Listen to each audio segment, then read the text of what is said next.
Frères et sœurs en islam, une question secoue les esprits les plus avertis. Pourquoi Paris? Pourquoi cette ville, symbole de modernité, de rébellion et de confusion, serait-elle choisie par le Mahdi comme théâtre d'un bouleversement spirituel final? Est-ce un hasard, une stratégie divine ou une nécessité prophétique? Dans cette vidéo, nous allons explorer cette question comme jamais auparavant. Attachez vos ceintures, ouvrez vos cœurs et surtout, abonnez-vous dès maintenant à La Foi islamique pour ne rien manquer des révélations à venir. Que la paix et la lumière d'Allah soient dites sur ceux qui cherchent sincèrement la vérité. Bismillah, walhamdu, lillah, wassalatu, wassalamu, ala rasoulillah. Ô Seigneur des cieux et de la terre, toi qui guides qui tu veux vers la vérité, fais de cette vidéo un moyen de réveiller les cœurs, d'éclairer les esprits et de rapprocher les âmes de ton chemin droit. Amen. Partie 1.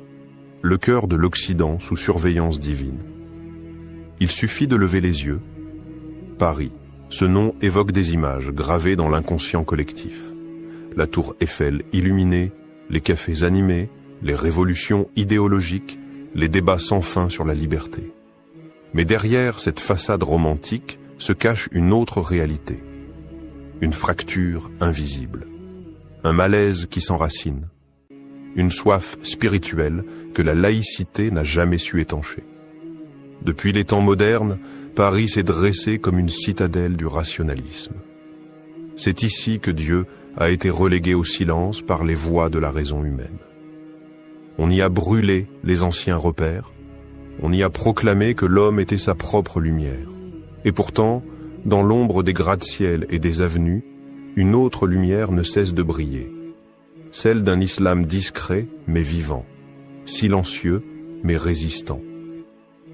Des mosquées surgissent entre les immeubles. Des jeunes récitent le Coran dans les RER. Des femmes voilées défitent les regards dans les rues de République. Ils sont là, invisibles pour certains, mais visibles pour celui qui voit tout. Le cœur de l'Occident bat au rythme d'une tension spirituelle.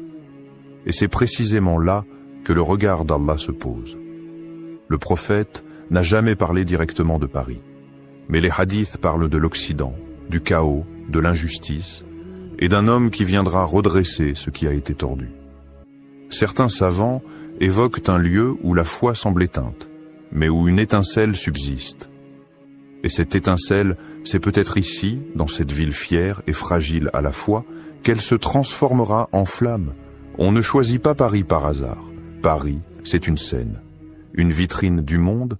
Quand Paris parle, le monde écoute. Quand Paris s'émeut, les caméras tournent. C'est une ville qui ne peut être ignorée. Et si le Mahdi doit apparaître pour être entendu de tous, alors il doit se montrer là où tout résonne plus fort. Pas dans les déserts oubliés, ni dans les villages reculés, mais là où chaque mot devient viral, chaque geste devient signal. Il faut comprendre une chose, le Mahdi n'est pas un homme de tribu ni un réformateur local. Il est un signe pour l'humanité entière. Et pour que l'humanité le voie, il doit se tenir au sommet de l'attention mondiale. Là où les projecteurs sont allumés en permanence. Là où les puissants se rassemblent. Là où les faibles crient mais ne sont jamais entendus. Là, il parlera. Paris, dans sa beauté, porte aussi les cicatrices de l'arrogance humaine. Mais Allah aime renverser les puissances. Il aime prendre les lieux inattendus pour en faire des points d'émergence. Il a sorti Moïse de la maison de Pharaon. Il a fait descendre la révélation dans le désert de la Mecque, loin des empires établis. Alors pourquoi ne ferait-il pas jaillir la justice depuis Paris, le centre même de ceux qui croient pouvoir imposer leur vision du monde? Le Mahdi n'est pas un symbole pour les musulmans uniquement. Il est un rappel pour l'humanité entière. Il vient non pas pour s'intégrer dans le monde, mais pour le réformer. Et il commence là où le monde est le plus sûr de lui-même. Là où le monde pense que Dieu est mort. Là où les grandes idées se sont construites et où elles doivent être déconstruites. Le cœur de l'Occident, sous son apparente sécurité, est observé par celui qui ne sommeille jamais. Allah regarde. Il voit les injustices, les abus, les manipulations. Il voit aussi les prières des faibles, les larmes des croyants, les invocations nocturnes dans les chambres anonymes des HLM. Et c'est peut-être pour cela que Paris a été choisie, non pas parce qu'elle le mérite, mais parce qu'elle en a besoin. Partie 2. Une capitale sur le fil du jugement. La ville ne dort jamais. Les néons clignotent encore à 3 heures du matin. Les klaxons s'entrechoquent dans le chaos d'un monde qui court, sans savoir où. Paris ne connaît pas le silence. Elle l'évite, elle le redoute. Car dans le silence, une vérité pourrait se faire entendre. Et cette vérité, c'est que l'horloge tourne vers une fin, vers un basculement. Sur les toits des immeubles, les anges notent. Dans les égouts, les démons murmurent. Et entre les deux, les hommes avancent, souvent aveugles, souvent pressés, inconscients, qu'ils marchent sur le fil du jugement. Le Mahdi ne vient pas dans un monde stable. Il ne descend pas dans la paix, mais dans la crise. Il surgit quand l'équilibre est rompu. Et aujourd'hui, Paris tremble. Pas de guerre déclarée, pas d'explosion dans les rues, mais un grondement profond, sourd, que l'on sent sous la surface. Une tension qui ne dit pas son nom, mais qui étreint les cœurs. Quelque chose va éclater. Les signes sont là. L'insécurité devient la norme. Les banlieues sont à l'abandon. La peur de l'autre s'installe. L'identité nationale devient une obsession. Et l'islamophobie n'est plus dissimulée, elle est assumée. Elle s'affiche sur les plateaux télé. Elle se grave dans les lois. On parle d'interdiction, de dissolution, de surveillance. La Oumma est prise pour cible. Mais Allah a ses plans. Ce que les puissants croient contrôler, lui l'oriente avec une sagesse invisible. Le prophète a dit « Vous suivrez les pas de ceux qui vous ont précédés, même si ceux-ci entraient dans le terrier d'un lézard, vous les suivriez. » Et c'est ce que nous voyons aujourd'hui. L'Occident s'est engouffré dans la décadence, et ceux qui s'y sont fondus ont perdu la direction. Le Mahdi viendra pour briser cette imitation aveugle, pour montrer que la vérité ne se plie pas aux tendances du moment. Il viendra à Paris, parce que Paris est le théâtre parfait pour ce retournement. C'est ici que la statue de la République brandit la liberté, pendant que les musulmans sont surveillés pour leurs prières. C'est ici qu'on célèbre les droits de l'homme, tout en enfermant ceux qui dénoncent les injustices de la Palestine. C'est ici qu'on prêche la tolérance, tout en haïssant ceux qui portent un simple voile. Ce double discours est insoutenable. Et le Mahdi le fera exploser.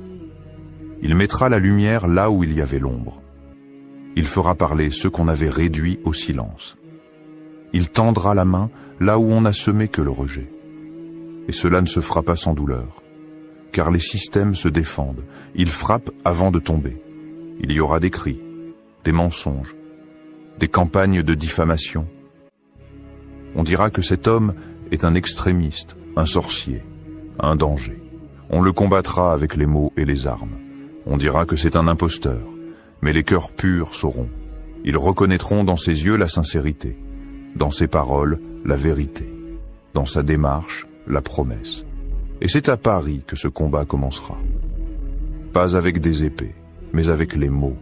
Pas avec des bombes, mais avec le choc des visions. D'un côté, un monde en chute libre, ivre de lui-même. De l'autre, un homme guidé par la lumière divine, porteur de justice.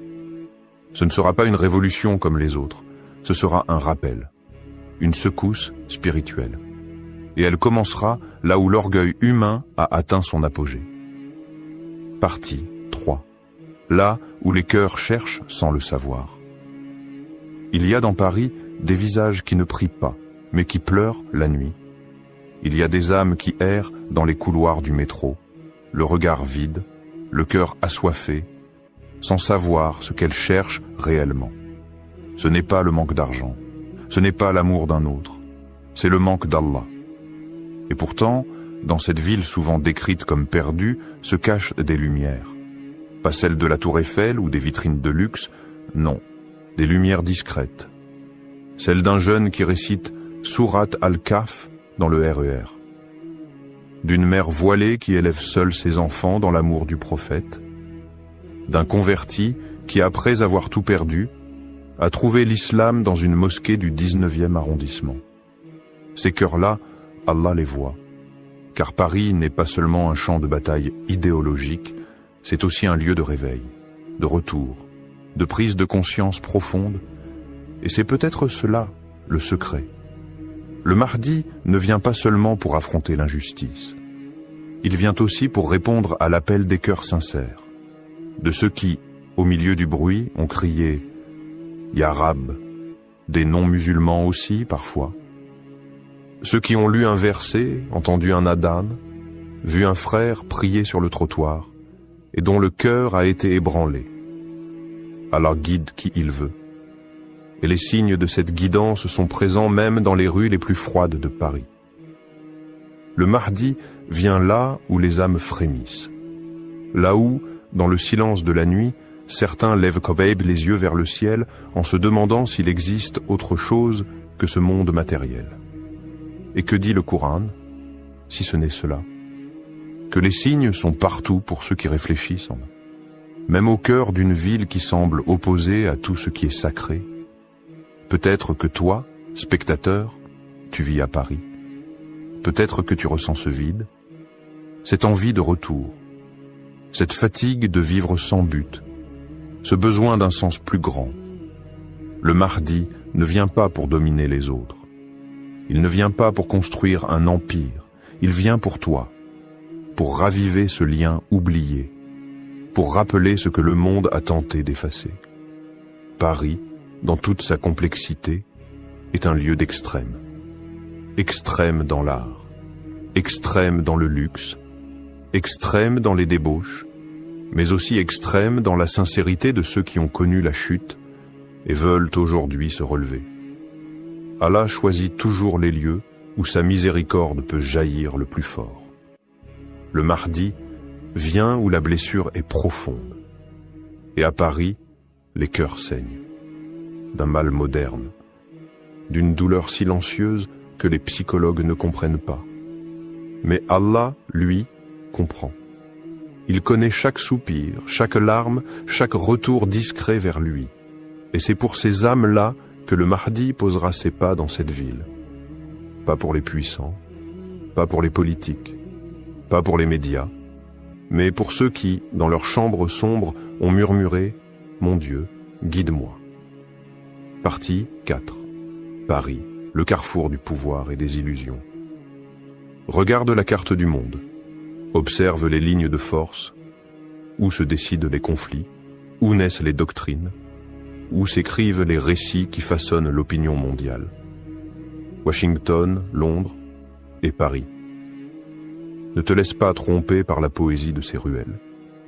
Paris n'est pas qu'un musée à ciel ouvert. C'est un centre d'influence, un laboratoire idéologique, une matrice de domination. La République française ne se contente pas de gouverner son territoire. Elle pense pour les autres. Elle exporte ses principes, impose ses modèles, façonne des élites étrangères qui reviennent chez elle imprégnées d'un esprit bien précis, la laïcité militante, l'universalisme tronqué, et cette prétention à définir le bien et le mal sans Dieu. En somme, Paris est une Mecque, pour ceux qui adorent l'homme à la place du Créateur.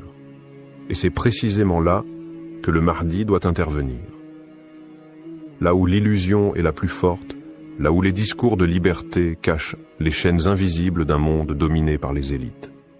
Car derrière les grands mots se cachent des systèmes de contrôle, des lois qui musellent, des algorithmes qui surveillent, des médias qui conditionnent. Et le pire, des consciences qui se croient libres alors qu'elles répètent ce qu'on leur a appris à désirer. Le Mahdi ne choisit pas Paris au hasard. Il vise la racine. Il frappe là où la pensée se construit. Là où les décisions de guerre sont parfois prises en silence, entre deux coupes de champagne. Là où l'avenir des peuples est discuté, sans jamais écouter les peuples eux-mêmes. Car à Paris, tout est de façade. Liberté, égalité, fraternité. mais uniquement pour ceux qui rentrent dans la norme.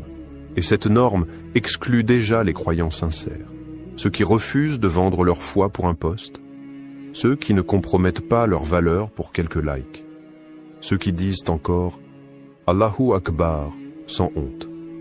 C'est contre eux que s'aiguise la stratégie du rejet, et c'est pour eux que le Mahdi viendra.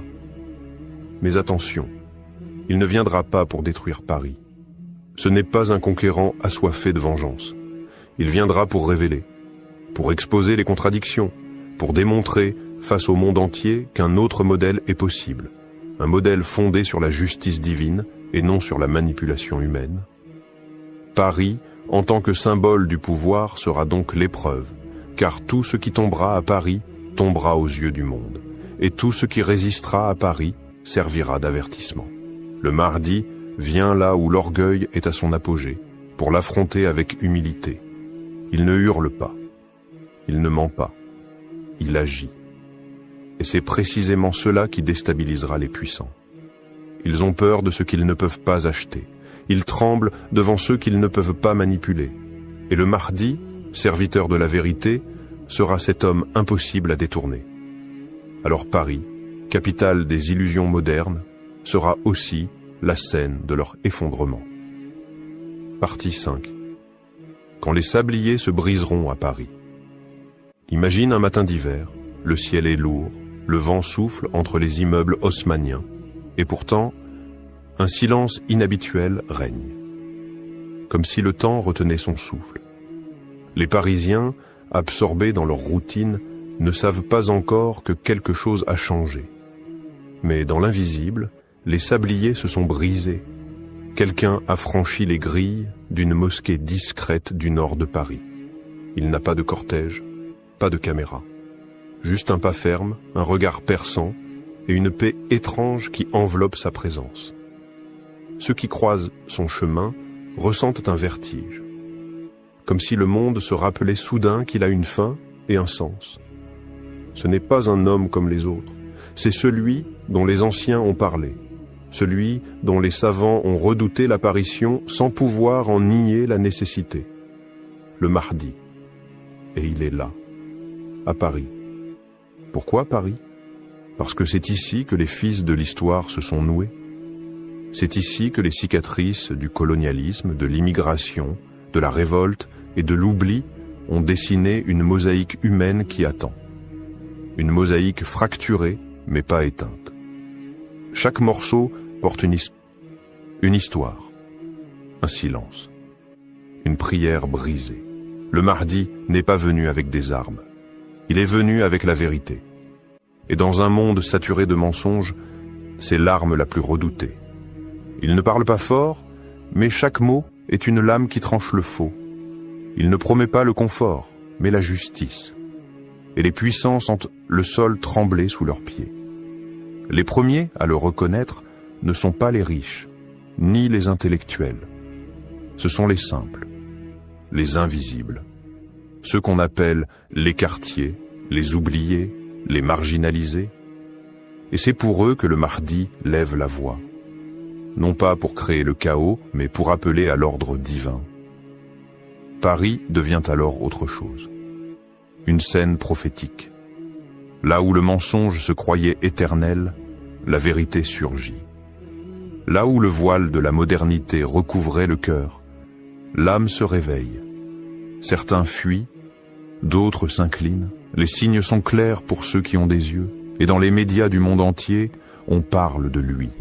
On tente de le caricaturer, de l'expliquer, de l'associer à l'extrême, à la folie, au danger. Mais tout cela glisse. Car le Mahdi n'est pas là pour s'expliquer. Il est là pour accomplir. Dans les souterrains du pouvoir, on tremble. Les institutions se fissurent, les alliances vacillent. Le système ne comprend pas comment ce qui n'était rien hier est devenu l'élément déclencheur de l'ultime rééquilibrage. Le Mahdi à Paris, c'est le signe que le monde entre dans une nouvelle phase, que les prophéties oubliées reprennent leur cours. Et toi, spectateur, tu ne peux plus rester neutre. Car l'histoire ne se regarde pas, elle se vit. Tu dois choisir ton camp. Seras-tu parmi ceux qui reconnaîtront le signe et marcheront vers la lumière? ou resteras-tu figé dans les illusions d'un monde qui s'effondre? Car oui, le Mahdi a choisi Paris. Et ce choix n'est ni romantique, ni symbolique. Il est stratégique, spirituel et irréversible. Frères et sœurs, ce que vous venez d'entendre n'est pas un conte ni une légende arrangée pour l'écran. C'est un appel à ouvrir les yeux, à regarder Paris non plus comme un décor de cinéma ou une capitale touristique, mais comme un théâtre prophétique où se jouera bientôt l'un des plus grands retournements de l'histoire humaine. Le Mahdi n'est pas un mythe pour endormir les foules. Il est une réalité annoncée par le prophète. Il est une promesse d'Allah. Et cette promesse est en marche. Chaque jour, les signes se rapprochent, les masques tombent, les illusions brûlent. Et toi qui regardes cette vidéo, que feras-tu? Te contenteras-tu d'écouter? Ou feras-tu partie de ceux qui se lèvent? Car le Mahdi ne viendra pas pour une poignée d'érudits ou une élite cachée. Il viendra pour ceux dont le cœur est resté vivant, même dans les ténèbres. Il viendra pour les sincères, pour les endurants, pour ceux qui n'ont jamais cessé d'espérer. Paris, la ville des révolutions, verra la dernière. Mais ce ne sera pas une révolution politique, ce sera une révolution des cœurs. Une onde de vérité qui ne laissera personne intact. Les puissants seront déstabilisés, les faibles seront relevés. Et les croyants, ceux qui ont pleuré en secret, verront enfin se lever l'aube qu'ils attendaient. Alors ne t'endors pas. Ne sois pas de ceux qui diront « Si j'avais su », car désormais, tu sais, le Mahdi a choisi Paris. Pas pour la beauté de ses monuments, mais pour la profondeur de sa mission. Pas pour l'esthétique, mais pour l'épreuve. Et cette épreuve commence maintenant. Abonne-toi à notre chaîne La Foi Islamique, car d'autres révélations arrivent. Des vérités qu'on ne te dira jamais ailleurs. Des signes qu'il faut apprendre à lire. Des récits oubliés qu'il est temps de ressusciter. Et que la paix et les bénédictions d'Allah soient sur celui qui nous a tout annoncé, Muhammad, le guide des derniers temps. Que notre cœur reste accroché au sien jusqu'au jour où vérité et justice régneront à nouveau sur cette terre. Paris est prête. Et toi?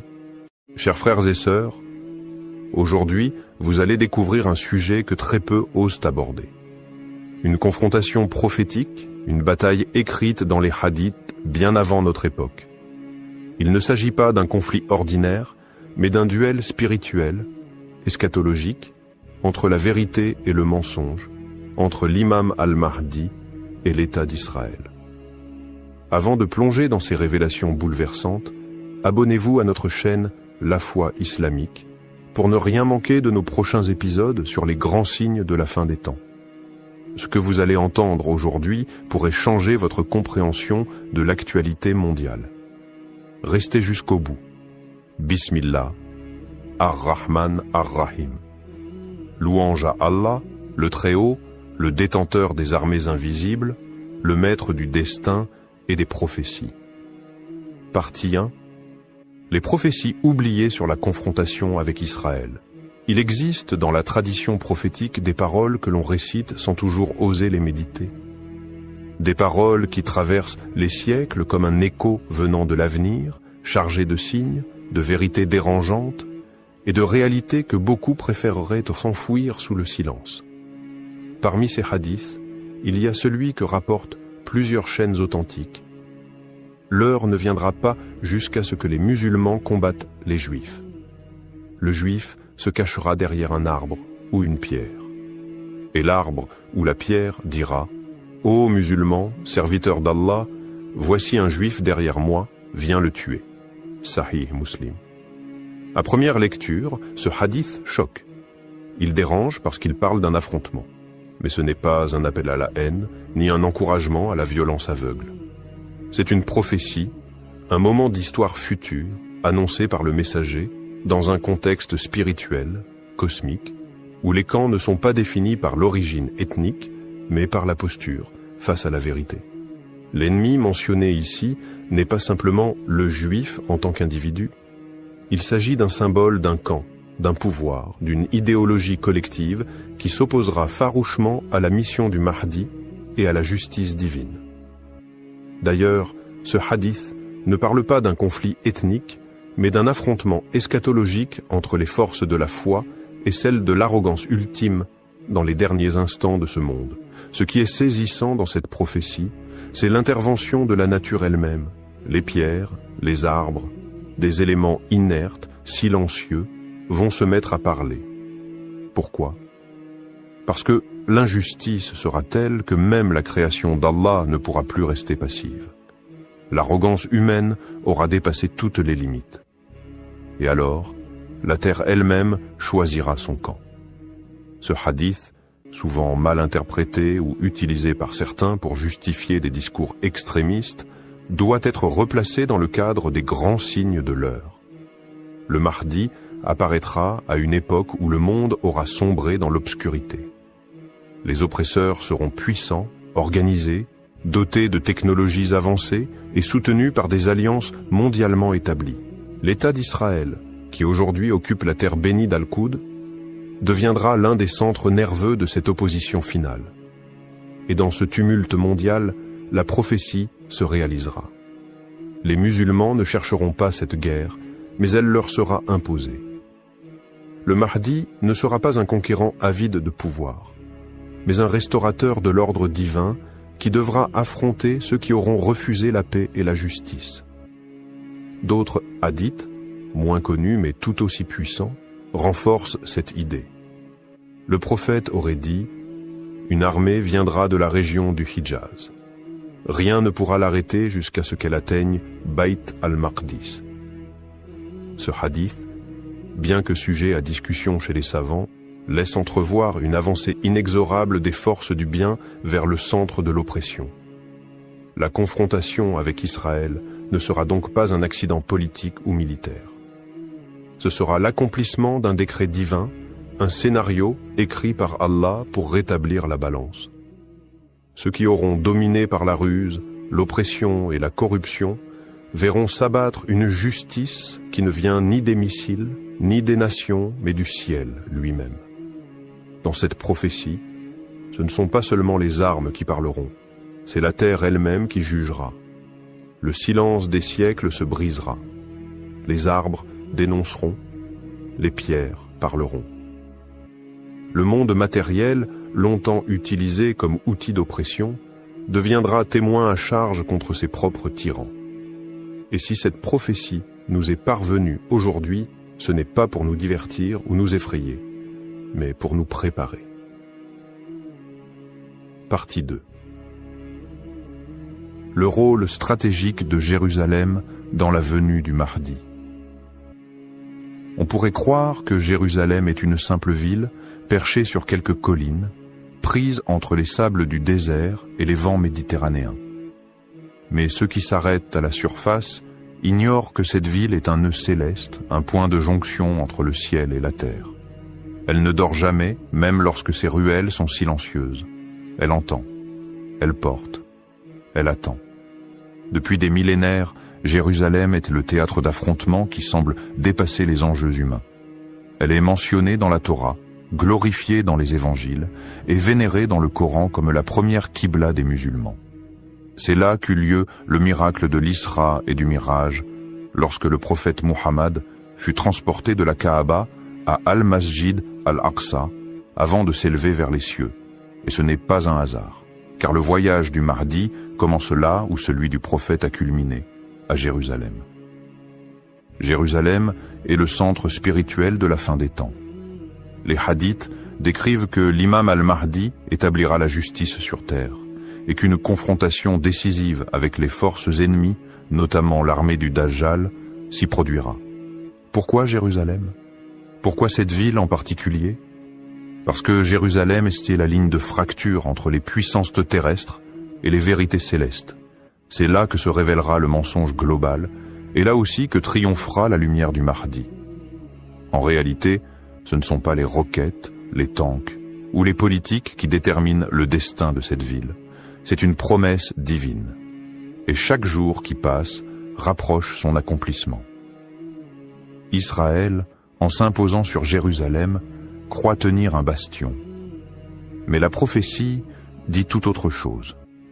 Le prophète a affirmé « Un groupe de ma communauté ne cessera de se battre pour la vérité, victorieux, jusqu'à ce que vienne l'ordre d'Allah alors qu'ils seront à Jérusalem. » Muslim, Ahmad. Ces gens-là seront les précurseurs. Ceux qui, selon certains avis, accueilleront le Mahdi et lui prêteront allégeance à Jérusalem, ou juste avant. C'est un lieu de ralliement, un point d'union pour la vérité. La ville devient un mihrab eschatologique, un endroit vers lequel converge la prière des cœurs sincères et la stratégie des anges. Mais aujourd'hui, Jérusalem est déchirée. Elle est occupée, surveillée, militarisée.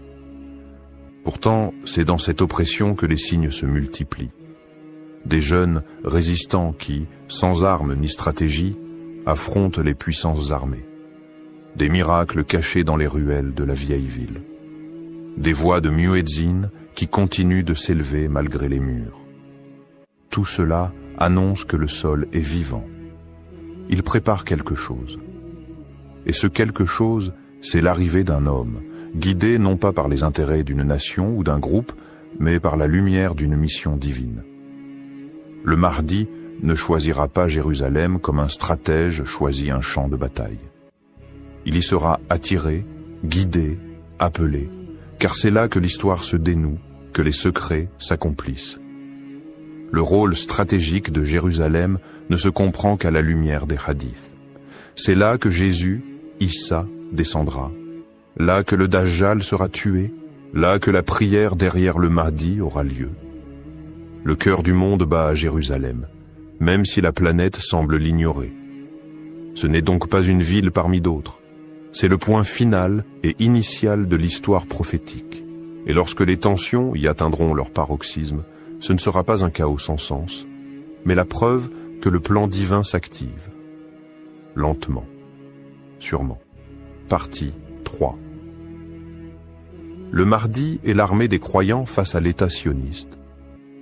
L'accomplissement d'un décret divin. Il viendra un jour où le monde sera forcé de choisir son camp. Ce ne sera pas un choix entre deux drapeaux, ni entre deux idéologies politiques. Ce sera un choix entre la lumière et l'ombre, entre ceux qui auront reconnu la vérité venue d'Allah et ceux qui auront préféré la dominer, la falsifier ou l'éteindre. Lorsque le Mahdi apparaîtra, il ne le fera pas dans le confort ni dans la paix. Il surgira dans un monde brisé, un monde où l'oppresseur sera célébré et où les peuples soumis vivront dans le silence et la peur. C'est dans ce décor que se lèvera l'armée des croyants. Une armée qui n'aura ni la technologie des superpuissances, ni les milliards des multinationales, mais qui sera portée par la foi, l'amour d'Allah et la certitude des promesses prophétiques. Face à eux se tiendra l'État sioniste, fort de ses alliances, de ses arsenaux, de son influence sur les puissances mondiales. Mais dans la balance divine, la force ne se mesure pas à la quantité des missiles ni au nombre de satellites. Elle se mesure à l'intention, à la vérité défendue et au décret d'Allah. Car ce combat ne sera pas une initiative humaine. Il ne sera pas motivé par la haine ni par la revanche. Il sera le prolongement d'un décret divin. Un décret annoncé depuis des siècles dans les récits prophétiques et que nul ne pourra retarder ni empêcher. Le Mahdi ne mènera pas une guerre de conquête, mais une guerre de purification. Il viendra libérer ce que les puissants ont voulu souiller, restaurer ce que les arrogants ont détruit, la justice. Et cette armée qui le suivra, ce ne sera pas une armée de fanatiques ni de soldats ordinaires. Ce seront des croyants endurcis par les épreuves, des hommes et des femmes dont les cœurs vibreront au rythme du rappel d'Allah. Certains viendront de l'Est, d'autres de l'Ouest, et parmi eux se trouveront d'anciens ennemis devenus alliés par la lumière de la foi. Le Mahdi n'appartiendra pas à une ethnie, ni à une nation. Il sera l'imam de l'universalité. Les hadiths évoquent que l'armée du Mahdi avancera avec une telle rapidité, une telle détermination, que rien ne pourra lui résister. On raconte qu'une armée se formera dans la région du Khorasan, actuellement l'Iran, l'Afghanistan et ses alentours, et que ces soldats porteront des turbans noirs et brandiront des bannières qui feront trembler les tyrans. Leur regard ne sera pas celui de la haine, mais celui d'une certitude brûlante. Et lorsqu'ils atteindront Al-Quds, le cœur du pouvoir sioniste, ce ne sera pas une bataille comme les autres. Ce sera l'ultime confrontation entre l'arrogance humaine et la volonté divine. L'armée du Mahdi n'agira pas pour elle-même. Elle sera l'instrument d'Allah comme l'étaient les armées des prophètes. Chaque mouvement, chaque victoire, chaque martyr ne sera que l'accomplissement d'une page déjà écrite dans le livre. Le prophète a dit « Un groupe de ma communauté continuera à combattre pour la vérité, triomphant jusqu'au jour du jugement. Jésus, fils de Marie, descendra et leur chef dira « Viens diriger la prière ». Jésus répondra « Non, certains parmi vous sont des dirigeants choisis par Allah pour cette communauté. » Sahih Muslim. Ce hadith n'est pas une simple prédiction. Il est la preuve que le combat du Mahdi culminera avec l'arrivée de Jésus, Issa, et que ce dernier reconnaîtra l'imam comme guide terrestre, alors que lui incarne le Messie céleste. Deux figures unies, deux missions qui convergent vers une seule victoire, l'effondrement de l'ordre injuste et la naissance d'un monde réconcilié avec son Créateur. Et lorsque l'armée du Mahdi affrontera les forces sionistes, ce ne sera pas seulement une guerre militaire. Ce sera une rupture avec l'histoire telle qu'on la connaît, un basculement du pouvoir, une vérité insupportable pour les tyrans, mais libératrice pour les opprimés. Partie 4. Le Dajjal, les sionistes et la grande illusion. Qui tire vraiment les ficelles? Et si ce que vous voyez n'était qu'un mirage? Et si le monde tel qu'on vous l'a présenté depuis l'enfance, les puissances, les alliances, les conflits, n'étaient qu'un rideau de fumée? Derrière ce rideau, il y a un nom que même les enfants apprennent à craindre, le Dajjal. Mais ce que beaucoup ignorent, c'est que le Dajjal ne surgira pas de manière soudaine. Il ne tombera pas du ciel, il ne sortira pas du néant. Son système est déjà en marche. Il a ses pions, ses relais, ses ingénieurs, ses architectes, et dans les rouages de cette machine obscure, le sionisme joue un rôle central. Le Dajjal, que le prophète a décrit comme l'ultime épreuve de l'humanité, est le maître de l'illusion. Il montrera le paradis et ce sera l'enfer. Il montrera l'enfer et ce sera le paradis. Il parlera de paix, mais il sèmera la guerre. Il promettra les saluts, mais livrera les âmes à la perdition. Son arme la plus redoutable, ce n'est pas la force brute. C'est la manipulation de la perception. Et aujourd'hui, le monde est prêt. L'homme ne croit plus ce qu'il voit avec son cœur, mais ce que lui disent les écrans. Les vérités sont tordues, les mensonges maquillés en dogmes. On glorifie les puissances qui bombardent, on diabolise les peuples qui résistent. On appelle cela la diplomatie, la démocratie, le progrès. Mais est-ce vraiment cela? Le prophète Muhammad a dit « Il n'y a pas de tribu à qui le Dajjal ne sera pas envoyé ». Et dans une autre version, il viendra avec une illusion si puissante qu'elle séduira même les cœurs fermes, à moins que la miséricorde d'Allah ne les protège. Or, si l'on observe le monde avec un regard lucide, on comprend que le système du Dajjal est déjà actif. Ce système a une capitale, une idéologie, des symboles. Et parmi ses piliers visibles, le sionisme mondial. Attention, il ne s'agit pas ici de parler des Juifs en tant que peuple, car l'islam respecte les gens du livre, mais de cette entité politique et messianique qui prétend préparer la venue de leur Messie, mais en vérité prépare l'arrivée du Dajjal. Les symboles sont là, l'œil unique que l'on retrouve dans les logos, les statues, les films, le contrôle global, les réseaux de surveillance, la digitalisation extrême, la fusion entre l'homme et la machine, tout cela vise à créer une humanité sans spiritualité, une société où le Dajjal pourra régner sans résistance. Et ce n'est pas un hasard si l'État sioniste s'impose aujourd'hui comme un centre technologique mondial, contrôlant des données, des intelligences artificielles, des laboratoires. Ce n'est pas une question de progrès. C'est une guerre contre la vérité. La confusion est telle que ceux qui parlent du Mahdi sont considérés comme dangereux. Ceux qui dénoncent le faux sont qualifiés d'extrémistes. Mais ce que le système ne comprend pas, c'est que le plan divin dépasse ses calculs. Et le Dajjal, malgré sa puissance, est prisonnier d'un délai fixé par Allah. Il apparaîtra, il séduira, mais il sera anéanti. Par Jésus, Issa, dans une scène qui aura lieu non loin de Jérusalem, après qu'il ait tenté de s'imposer comme le Messie attendu. Alors, qui tire les ficelles? Qui contrôle les récits médiatiques, les alliances politiques, les guerres ciblées? Ce n'est pas toujours visible. Mais les croyants savent que derrière les murs, derrière les discours, un empire de l'ombre opère. Et ce que le Mahdi viendra détruire, ce n'est pas seulement une armée, mais toute une matrice fondée sur le mensonge. Le vrai combat est invisible, mais il se rapproche. Partie 5. Le triomphe final. Quand la justice divine s'abat sur l'oppression, le vent souffle doucement sur les terres sacrées de Jérusalem, mais ce n'est plus le vent que nous connaissons. C'est le souffle de la vérité, celui qui précède la pluie bienfaisante de la justice divine. Car bientôt, les ténèbres de ce monde se dissiperont. La fin de la domination des oppresseurs ne sera pas une simple révolte humaine.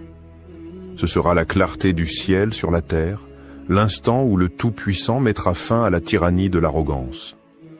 Le Mahdi est arrivé. Non pas comme un homme seul, mais comme l'incarnation de l'espoir d'un monde meilleur, un monde réconcilié avec son Créateur. Sa lumière, éclatante et incontestable, éblouira ceux qui l'avaient ignoré. Car dans l'instant où il se dressera, les armes des oppresseurs deviendront des fardeaux inutiles, et la terre tremblera sous le poids de la justice qui s'annonce. Ce jour-là, les cieux se feront écho des anciennes promesses d'Allah.